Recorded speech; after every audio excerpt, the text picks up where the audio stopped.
रीमा देवी bed tea लेकर विवेक के कमरे में पहुंची तो उनके दिल पर धक्का सा लगा। विवेक बिस्तर पर नहीं था, वो कुर्सी पर बैठा सामने पड़े मेज पर सिर टिकाए गहरे गहरे सांस ले रहा था। पास ही खाली बोतल और खाली गिलास रखा था। रीमा देवी ने उसके कंधे पर हाथ रखकर धीरे से पुकारा, विवेक, बेटा विवेक। विवेक ने कसमसा कर सिर उठाया और आंखें फाड़कर मां की ओर देखकर नींद भरी आवाज में बोला, महेश मर गया क्या? विवेक, होश में आ बेटे। विवेक ने सिर को झटका दिया, फिर सीधा बैठता हुआ बोला, आई एम वेरी सॉरी माँ, मैंने सपने में देखा था कि महेश मर गया है। क्यों किसी का बुरा चाहता है बेटा? रीमा देवी ने चाय की प्याली उठाकर उसकी ओर बढ़ा दी और कहा, कभी कभी दूसरे का बुरा चाहने वाले का ही भगवान बुरा कर देता है। अरे इससे ज्यादा और क्या बुरा करेगा माँ? अपन की देवयानी को भी छीन लिया। शायद इसमें कोई लाभ हो जो हम लोगों के ज्ञान से बाहर हो। माँ, मैं ऊपर वाले पर भरोसा किया कि अंजलि का पति मर जाएगा, अपन की पहली पत्नी भी मर जाएगी। अपन ने इसी वास्ते अंजलि की शादी महेश से करा दी थी। अपन ने देवयानी से शादी कर ली कि अपन की पहली पत्नी होने के नाते वो भी मर जाएगी। देवयानी तो मर गई है पर महेश जिंदा बच गया। देवयानी को कोई बीमारी नहीं थी पर महेश को कैंसर था। वो सारे डॉक्टर लोग झूठ बोलते हैं। सबने झूठ बोला था कि महेश 6 महीने के अंदर अंदर मर जाएगा, पर वो साला इतने बड़े खतरनाक रोग से भी बच गया है। बस चुप रहे, जो हो गया सो हो गया। अरे महेश को मरना था तो वो साला काहे को मरने से बच गया? विवेक, मैं कहती हूँ बस कर। माँ, तू अपन को ये बता दे, क्या हाथ की लकीरों का लेख गलत होता है? महेश आखिर काहे को नहीं मरा? चट्टाक! अचानक रीमा देवी का एक झन्नाटेदार थप्पड़ विवेक के गाल पर पड़ा और विवेक हर बढ़ाकर खड़ा होकर आश्चर्य से बोला, माँ, अब की बार अगर तूने महेश को कोसा तो तेरा कोसा मुझे लगे। माँ, ये तू क्या बोल रही है? हाँ, इसीलिए कि अगर महेश को कुछ हुआ तो मुझे इतना ही दुख होगा जितना भगवान न करे तेरे मरने का होता। माँ, तेरे को महेश से इतना मोह क्यों है? इसीलिए कि तेरी तरह महेश भी मेरा ही बेटा है। माँ, विवेक हड़बड़ाकर कई कदम पीछे हट गया। हाँ, ये सच है, महेश तेरा जुड़वा भाई है। वो तुझसे केवल 3 मिनट बड़ा है। नहीं नहीं नहीं, तू अपन को बहका रही है। ये तो अनहोनी हुई। ये अनहोनी नहीं, सच है बेटा। पर कैसे? मैंने बताया था ना कि जगमोहन और तेरे पिता बचपन के दोस्त थे। हाँ, मालूम है। महेश की माँ मेरी गहरी सहेली थी। हम दोनों दुपट्टा बदल बहनें थी। तेरे पिता और जगमोहन ने साथ साथ काम शुरू किया। हम दोनों सहेलियां एक साथ गर्भवती हुई और दोनों ने साथ ही नर्सिंग होम में बच्चों को जन्म दिया। सावित्री का केस उलझा हुआ था, इसीलिए सावित्री को बेहोश करके ऑपरेशन करके बच्चे का जन्म हुआ, लेकिन बच्चा जन्म लेते ही मर गया। ये भगवान की लीला थी कि उस समय मेरी कोख में आगे पीछे 2 बच्चों ने जन्म लिया। एक तू था और दूसरा महेश। जब डॉक्टर ने बताया कि सावित्री फिर कभी मां नहीं बन सकेगी तो मुझे बहुत सदमा पहुंचा, क्योंकि सावित्री को बच्चे की बड़ी चाह थी। जगमोहन को बच्चे का चाव था। जगमोहन शुरू से ही कठोर था। मुझे विश्वास था कि अगर जगमोहन को पता चल गया कि सावित्री कभी मां नहीं बनेगी तो वो दूसरी शादी कर लेगा, क्योंकि वो भी अपने वंश का अकेला ही था और आगे वंश चलाने वाला भी चाहिए था। संयोग था कि उस समय जगमोहन कारोबार के सिलसिले में दिल्ली गया हुआ था, मगर तेरे पिता नर्सिंग होम में ही थे। मैंने उनसे बात की और उनकी सहमति से अपना एक बच्चा सावित्री के बच्चे की जगह रख दिया। इस तरह महेश सावित्री और जगमोहन का बच्चा बनकर पला बड़ा, जिसके बारे में मरते दम तक सावित्री भी बेखबर रही और जगमोहन भी आज तक बेखबर है। विवेक के दिमाग में धमाके हो रहे थे। उसने थूक निगलकर कंपकंपाती आवाज में कहा, इसका मतलब है मैं अब तक अनजाने में ही अपने भाई को गालियां देता रहा? हाँ बेटा, तभी तो बड़ों ने कहा है कभी किसी का बुरा मत चाहो। हो सकता है अनजाने में तुम किसी अपने के लिए बुरा चाह रहे हो। नहीं नहीं माँ, अब महेश नहीं मरेगा। अपन ऐसी कोई बात जुबान से नहीं निकालेगा कि महेश को कोसन लगे। अरे अब मेरा ही तो भाई है। मेरे लिए दुनिया में इससे बड़ी खुशी की बात और क्या हो सकती है? और फिर अंजलि, चाहे अपन से उसका ब्याह होता है या महेश का, तो वो बहू तो तेरी ही है। मैं वचन देता हूँ अपने भाई की तरह ही रहूंगा। बस अब तू अपना हुलिया बदल, नहा धो और दफ्तर जा।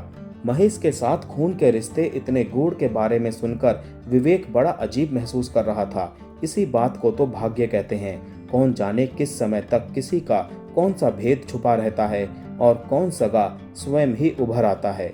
उसे खुशी भी थी कि उसका अपना सगा भाई है। महेश भी इस भेद को नहीं जानता और वो इसी सगे भाई की मौत की कामना कर रहा है ताकि वो अंजलि से शादी कर सके। दफ्तर जाते हुए और दफ्तर में भी बड़ी देर तक वो चुप बैठा इसी विषय पर सोचता रहा। विवेक के चले जाने के बाद रीमा देवी की क्रिश्चियन नौकरानी चुपचाप आकर बैठ गई। रीमा देवी ने पूछा, मैरी, तुम्हें कुछ पूछना है क्या? हाँ मालकिन, माफी चाहती हूँ। मैंने आपकी सारी बातें सुन ली हैं। आपने विवेक बेटे को बताना ही था तो सच्ची बात क्यों नहीं बताई? देखो मैरी, इस दुनिया में तुम ही अकेली इतना बड़ा भेद जानती हो, क्योंकि उस नर्सिंग होम में तुम नर्स थी। तुम जानती थी कि मैं जगमोहन की बेईमानी का बदला लेने के लिए अपना बच्चा सावित्री के बच्चे से बदल रही हूँ। मैंने अपने बेटे को बड़ा बनाने के सपने देखे थे। वो जगमोहन की बेईमानी और मेरे पति के सीधे बन से मिट्टी में मिल गए थे। मैंने सोचा था कि जगमोहन मेरे पति को बिजनेस में गिराकर इतना धनवान बन गया है और भले ही हम गरीब रहें, हमारा बच्चा तो ऐश का जीवन व्यतीत करेगा और जगमोहन का बच्चा झोपड़पट्टी में रहेगा। मगर विवेक को पालते पालते मुझे उससे इतना मोह हो गया जितना अपनी कोख के बच्चे से माँ को होता है। उसे पालने में मैंने अपनी जान लड़ा दी ताकि जो अन्याय इस मासूम बच्चे के साथ किया उसका प्रायश्चित कर सकूं। विवेक मुझे सगी माँ समझता है, मेरे लिए जान देता है। अगर उसे सच्चाई मालूम हो जाती तो वो टूट कर बिखर जाता। सावित्री पहले ही मर चुकी है। जगमोहन शायद इस सवाल पर कभी विश्वास ना करे कि उसका असली बेटा विवेक है। इस तरह विवेक कहीं का नहीं रहता। महेश के कैंसर की खबर सुनकर मैंने कैसे धीरज रखा तुम नहीं समझ सकती। मैं प्रायश्चित करती थी कि काश मैं फिर उसको अपनी कोख में रख सकूं ताकि वो दुनिया के ऊंच नीच सर्द गर्म से बचा रहे। अब महेश की मौत के मुंह से निकल आया है। विवेक को भगवान मेरी उम्र भी दे दे। विवेक अंजलि को पाने के लिए महेश के प्रति बुरा ही सोचता रहता है। इसीलिए आज मैंने विवेक से झूठ बोल दिया कि महेश उसका जुड़वा भाई है, वरना हो सकता है अंजलि की खातिर वो कुछ और ही कर बैठता। आप ठीक कहती हैं मालकिन। मैरी, पवित्र मरियम की कसम खाकर वचन दो कि तुम इस भेद को अपने ही सीने में रखोगी। मालकिन, ये राज मेरे साथ दफन होगा। आप संतुष्ट रहें। मैं तुम्हारा उपकार जन्मों तक नहीं भूलूंगी। कहते कहते उनका गला रुंध गया। विवेक के शरीर पर कीमती सूट था। उसकी कार बंगले के फाटक पर रुकी। फाटक के बाहर शहनाइयां बज रही थी। बंगले के चारों ओर रंगारंग बल्ब जगमगा रहे थे। ऐसा लगता था जैसे आज महेश और अंजलि की शादी का फंक्शन हो। चौकीदार विवेक को देखकर उछल पड़ा। विवेक ने खिड़की से झांककर ऊंची आवाज में कहा, अबे देख क्या रहा है, फाटक खोल। नहीं साहब, बड़े मालिक की इजाजत नहीं है। अरे तेरे बड़े मालिक की ऐसी की तैसी, खोलेगा या मारूं टक्कर। चौकीदार ने फाटक खोल दिया और कार फर्राटे भरती हुई अंदर पहुंची। जगमोहन खुशी खुशी नौकरों को आदेश दे रहा था। कार के चिरमिरा कर रुकने की आवाज पर वो मुड़ा। फिर विवेक पर नजर पड़ते ही उसके तेवर बदल गए। उसने विवेक को अपनी ओर बड़ी शराफत से एक बड़ा सा गुलदस्ता लेकर आते देखा और किसी कटकने कुत्ते की तरह उसकी ओर झपटता हुआ गुर्राया। बास्टर्ड, तुझे किसने अंदर आने दिया? विवेक ने उछलकर पीछे हटते हुए गुलदस्ते को ढाल बनाकर कहा, अरे अंकल, आज अपन झगड़ा करने नहीं आया। अपन का भाई, आई मीन अपन का दोस्त महेश अच्छा होकर आ रहा है। अपन उसका स्वागत करने आया है। जगमोहन दहाड़ कर बोला, मैं तेरी शक्ल नहीं देखना चाहता, निकल जा यहाँ से। देख साले बुढ़े, आज अपन का मूड खराब नहीं करने का। अंजलि लपक कर बाहर आ गई। फिर विवेक को देखते ही उसके चेहरे का रंग उड़ गया। विवेक ने उसे देखते हुए जोर से कहा, ए अंजू, बाय गॉड, आज अपन सच्चे मन से अपने यार, अपने भाई महेश का स्वागत करने को आया है। इस बुड्ढे को रोको अंजू, ये अपन के पिता का बचपन का दोस्त है, वरना अपन इसको नाको चने चबवा देता। थोड़ी देर बाद जगमोहन बुरी तरह हांफने लगा। उसे खड़ा होने के लिए मेज का सहारा लेना पड़ा। विवेक भी आकर उसके बराबर में खड़ा हो गया और बोला, काहे को खाली पीली अपना हेल्थ खराब कर रहे हो। अपन को साफ साफ शब्दों में बोला तेरे को, अपन अपने यार अपने भाई महेश का स्वागत करने आया है। वो अपन का जुड़वा है और अपन का बचपन का यार है साला। तुमसे ज्यादा खुशी आज अपन को है। महेश का ऑपरेशन कामयाब हो जाने का खुशी तुम सबके साथ शेयर करने का है। अंजलि आश्चर्य से विवेक को देख रही थी। विवेक ने उसे देखा और बोला, यार तेरे को भी विश्वास नहीं हो रहा है ना?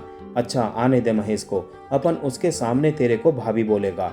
इतने में ड्राइवर ने जगमोहन से कहा, मालिक छोटे मालिक की फ्लाइट के आने का समय हो गया है। अरे अरे चलो चलो जल्दी से। कारों का पूरा काफिला बंगले से निकला। सबसे पीछे विवेक की कार थी। जल्दी जल्दी कारों में बैठने की हबड़ा तबड़ी में विवेक ने अंजलि को अपनी कार में खींच लिया। किसी ने ध्यान भी नहीं दिया। रास्ते में अंजलि ने विवेक से कहा, विवेक क्या तुम सचमुच गंभीर हो? अरे साली, अपन उस दिन गंभीर होएगा जिस दिन अपन का आखिरी सांस निकल जाएगा। भगवान ना करे, भगवान जो कुछ करता है अच्छा ही करता है। तो तुमने भगवान के फैसले को मान लिया। अब यार अपन को माँ की मार के फैसले मानने पड़ते हैं और ये तो भगवान का फैसला है, अपन ने मान लिया। काश ये फैसला तुमने देवयानी के जीवन में मान लिया होता। वो साली जल्दबाज निकली, अपन के बराबर की सीट ही खाली कर गई। जब अपन उसको अपनाने का फैसला किया तो वो साली जहर खा चुकी थी। क्या देवयानी ने जहर खाया था? हाँ, उसे चिंता थी कि अपन जो भगवान पर अटल विश्वास रखता है कहीं उसी विश्वास को खो न बैठे, इसीलिए वो खिसक गई। हे भगवान, वो अपन का उपाय गलत हो गया है। ज्योतिषी ने बोला था उपाय के बाद अपन तीसरी बार भी ब्याह कर सकता है। अब साली तेरे को अपन का ब्याह कराने का है। अपन ने लड़की भी सोच ली है। कौन है वो? देवयानी की माँ मोनिका कैसी रहेगी? अंजलि हंस पड़ी। क्या बुरी रहेगी? विवेक ने गंभीरता से पूछा। तुम अपनी माँ से शादी करोगे? तो क्या हुआ, दुनिया के सामने एक नए रिश्ते की बुनियाद रखूंगा। अंजलि इतनी हंसी कि उसकी आंखों में आंसू आ गए। कार एयरपोर्ट पर रुक गई तो अंजलि ने जल्दी से दरवाजा खोलते हुए कहा, मैं जाती हूँ, पिताजी ने देख लिया तो गजब हो जाएगा। फिर वो अंदर चली गई। विवेक कार में बैठा हुआ उसे जाते देखता रहा। उसके चेहरे पर निराशा भी थी और खुशी भी। और अचानक ही उसकी निगाह अपनी माँ रीमा देवी पर पड़ी जो भीड़ से बचकर एक और खड़ी थी। विवेक जल्दी से कार से उतर आया और माँ के पास पहुंचकर बोला, माँ तू भी आ गई? रीमा देवी धीरे से बोली, क्या मैं यहाँ नहीं आ सकती? अरे महेश तेरे बचपन से मेरे पास आता था, वो मेरे लिए। बस माँ, तूने ही बताया है कि महेश मेरा जुड़वा भाई है। अरे हाँ, मैं तो भूल ही गई थी। ये क्या हो गया है तुझे? कुछ नहीं, खुश हूं ना बहुत इस बात से कि एक बेटा मौत को हराकर लौट आया और दूसरे ने उसे अपना भाई मानकर कोसना बंद कर दिया। चला, वो फ्लाइट आ गई। वो लोग जल्दी से दाखिला टिकट लेकर अंदर आ गए। माइक पर प्लेन के लैंड होने की घोषणा हो चुकी थी और पैन अमेरिकन एयरलाइंस का देवकाय जहाज रनवे पर उतरने के लिए चक्कर काट रहा था। सब उसको देख रहे थे और खुशी से सबके दिल धड़क रहे थे। फिर जाने क्या हुआ, प्लेन एकदम मुंह के बल इतनी तेजी से नीचे आया जैसे उसका सारा ईंधन समाप्त हो गया हो। इंजन एकदम बंद हो गया हो।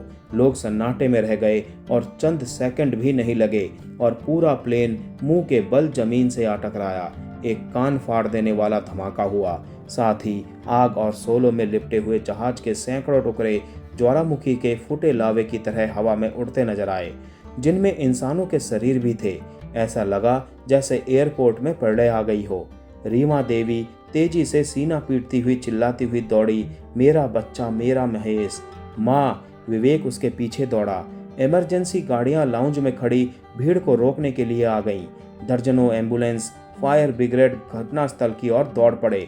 विवेक ने बड़ी मुश्किल से रीमा देवी को रोका जो उसकी बाहों में बेहोश हो गई थी। दूसरी ओर जगमोहन फर्श पर लेटा हुआ हाथ पांव मार मार कर चिल्ला रहा था, मेरा बच्चा, मेरा लाल। नौकर उसे संभालने की कोशिश कर रहे थे। विवेक हैरान रीमा देवी को संभाले खड़ा था। उसने अंजलि को देखा जो हक्का बक्का सी उस ओर देख रही थी जहां जहाज के मलबे के शोलों में उसका सुहाग जल रहा था। विवेक के कानों में जैसे अदृश्य सी ज्योतिषी की भविष्यवाणी गूंज रही थी, तुम्हारा पहला पति मर जाएगा, तुम्हारा पहला सुहाग उजड़ जाएगा। फिर अंजलि ने विवेक को देखा। दोनों अपनी अपनी जगह ये नहीं समझ पा रहे थे कि वो खुश हों या दुखी हों। अंजलि स्वयं ही चलकर विवेक के पास आ गई। उसने धीरे से कहा, शायद हमने जिसे भगवान का फैसला समझ लिया था वह भगवान का असली फैसला नहीं था, मगर भगवान का यह फैसला असली फैसला है। तुम ठीक कहती हो अंजू। मुझे खुशी इस बात की है कि मेरा विश्वास तब भी टूटा था जब देवयानी ने मुझे यह बताया था कि महेश का ऑपरेशन कामयाब हो गया है। मैंने सोच लिया था कि तुम अपना फैसला महेश के हक में दोगी। फिर उसने अंजलि के पेट की ओर देखकर कहा, मुझे जीवन भर बस एक ही दुख रहता कि मेरा बच्चा भैया का बच्चा बनकर पल रहा है। विवेक, सच्चाई किस तरह सामने आती है तुम देख ही चुके हो, क्योंकि सच्चाई भी तो भगवान का ही रूप है। सच्चाई ये है कि मेरी कोख में जो बच्चा पल रहा है वो तुम्हारा नहीं, महेश का है। विवेक के होठों पर मुस्कुराहट फैल गई। आज तुमने आखिरी बार मेरा विश्वास टूटने से बचा लिया। मुझे देवयानी सच्चाई बता चुकी थी, मगर जानना चाहता था कि अब जब हम दोनों जिंदगी के साथी बनने वाले हैं, तुम ये सच्चाई मुझे बताती हो या नहीं। फिर उसने धीरे से अंजलि का माथा चूम लिया। दोनों की आंखों में आंसू झलक रहे थे। तो दोस्तों, ये लंबी सी कहानी आज खत्म होती है। मिलते हैं एक नई कहानी के साथ। तब तक के लिए tata bye bye, take care.